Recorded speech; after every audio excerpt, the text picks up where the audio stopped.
Hey guys, welcome to my updated overall Makerpen UI tutorial. I'm filming this video here with TwinkleToes, and we are going to be getting into the in-depths of this new UI with all the new menus and tabs. So anyways, let's get into this. First step, in order to get your Makerpen, you're going to need to open up your menu. Once you have your watch menu open, you're going to want to click your backpack and then click Use on your Makerpen, or You can pull behind your back if you have it favorited to get your Makerpen. Alright guys, so now that we have our Makerpen out, what we're going to first see whenever you open it is your ink percentage, which currently we're on 4% ink. You're going to see your CPU, this is for Circuits V2, your network, and your chip count, which are all for Circuits V2. Now, we also have the edit button, which is going to allow you to work within a merge of a shape to save ink. You also have your undo and your redo, which will undo your action or redo your action. You'll have your snapping, grid, surface, and off, which all have different properties. Grid puts it on the grid of the world, which is able to be turned on by world space over here on the right. Surface will allow you to work with your shapes on the floor, and off completely voids all grid, which will be a bit wonky whenever you're building sometimes. And now for the last thing that we have here at the top is the show gadgets switch, which will make it so you can see gadgets in your world. So now that we have gone over to the top of the Makerpen, we have the tools menu here down below on the left side. We have create, we have select, wire, and configure. That's the first row. Next we have transform, move, rotate, and scale, which all do relatively world-based position stuff. And then we have clone/flip, recolor, freeze, and make invention. Now, last but not least for the rows, we have manipulate and delete. So, our first tool here is the create tool. And now this is the basis of the entire Makerpen. With this tool, we are able to literally create anything you want. For example, I just created a square.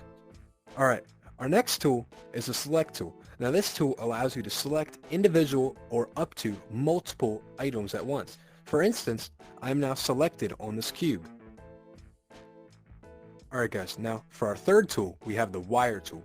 Now, the wire tool will allow you to wire gadgets together. So, for example, we can wire the red pin to the red pin, just like this. Alright guys, so for our next tool, we have the configure tool. Now, the configure tool allows you to configure some of the settings with your object and do a lot with it. So, if we have a cube here and we configure the cube, we can size the texture, and as you can see, it slowly scales just like this.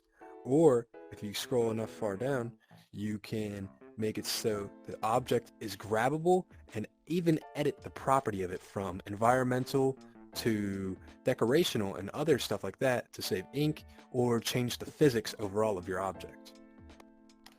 So, the next tool that we have is transform. So, transform is just like move, rotate, and scale, but all in one. As you can see, you can move it on the X, Y, and Z axis, you can rotate it, you can also scale it. It's just all three tools in one. The next tool that we have is the move tool. So, just like the transform tool, you can move it on the X, Y, and Z axis.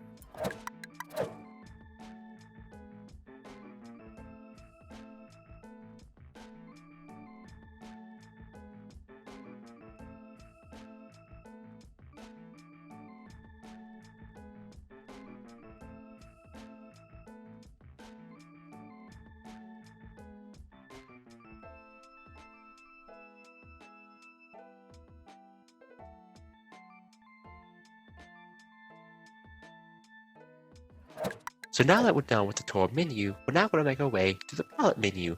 And within the palette menu, we have these tabs. We have the shapes, we have the swatches, the props, the inventions, the circuits, and the CB World Legacy. Above that, we have the search bar, and we have the clipboard. Alright, so keying into the palette menu, we are going to start with the first tab in the palette, which is the Shapes tab. Now the Shapes tab is where all of the intricate different shapes are hosted. So there's tubes, ribbon, which are just tubes but slightly thinner.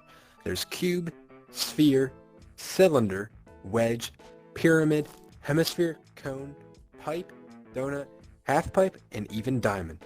Now, the thing is with these shapes is some shapes use different amounts of ink. Now, tube 3 through 6 faucets uses less ink than 10 faucets. So once you use 10 faucets, then the tube starts using more ink than a cube. Now, cube uses a medium amount of ink compared to the rest of the shapes. It's in the middle. Now, spherical objects, sphere through diamond, all use the least amount of ink of any item, and cubes typically will use the most, but 10 faucet tube is above cube in ink usage.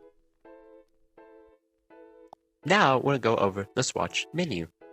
So in the menu, you have the color, you have the material, you have the texture size, you have save as new swatch, save swatch, restore swatch, and delete swatch.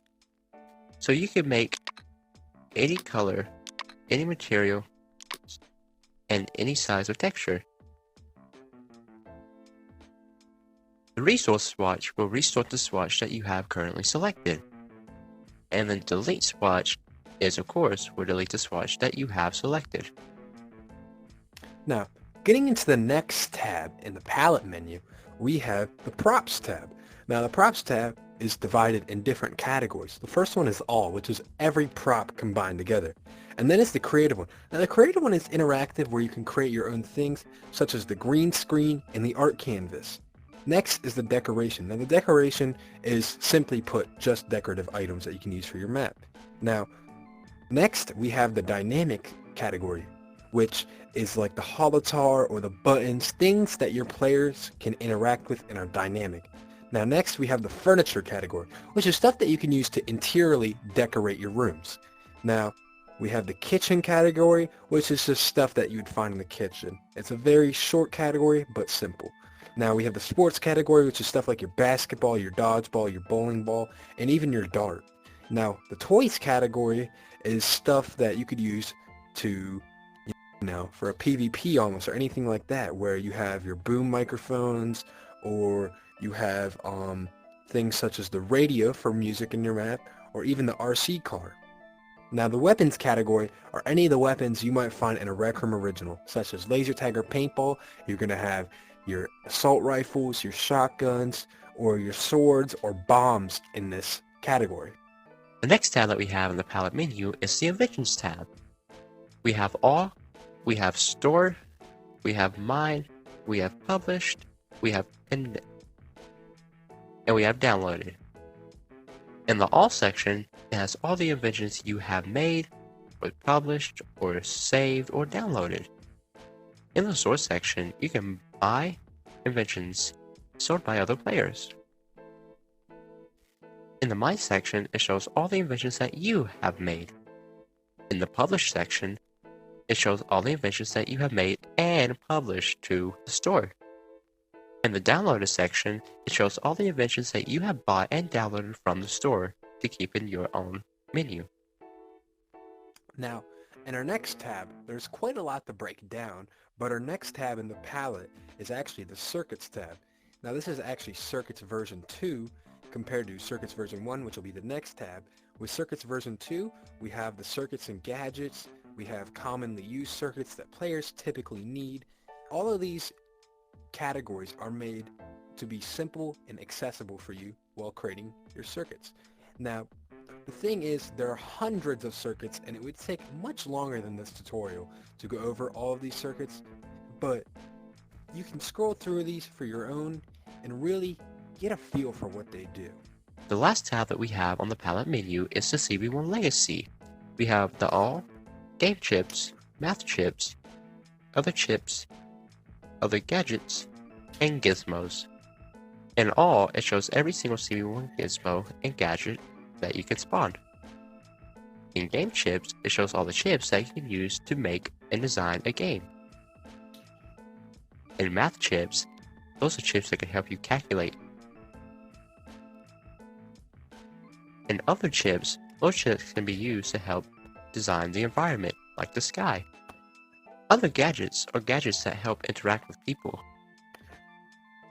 And Gizmos can interact with objects.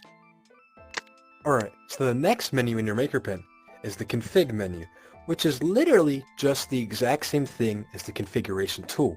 So if you can remember what that does, it's going to do the same thing. It'll allow you to scale your texture, offset your texture, or change the mode of what you're shaping. The next tab that we have on the Makerpen is logging. This helps show the debugging and network of your CV2 circuits in your room, and it shows you if they are correct or incorrect. Now, the last menu in your Makerpen is the This Room menu.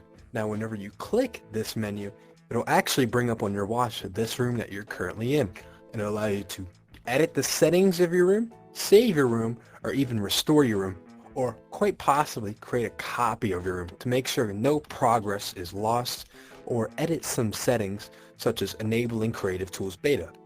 The last feature that we're going to go over on our Makerpen is the clipboard.